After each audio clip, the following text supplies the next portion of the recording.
Hello guys, তোমাদের কাছে নিয়ে চলে এসেছি এক নতুন জিনিস।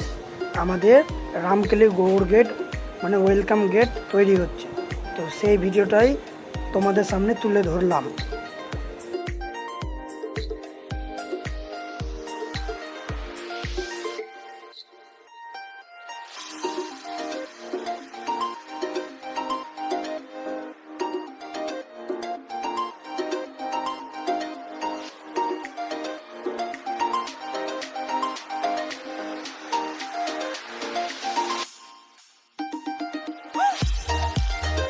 বন্ধুরা, ভিডিওটি যদি ভালো লেগে থাকে লাইক, কমেন্ট, শেয়ার করে দেবেন।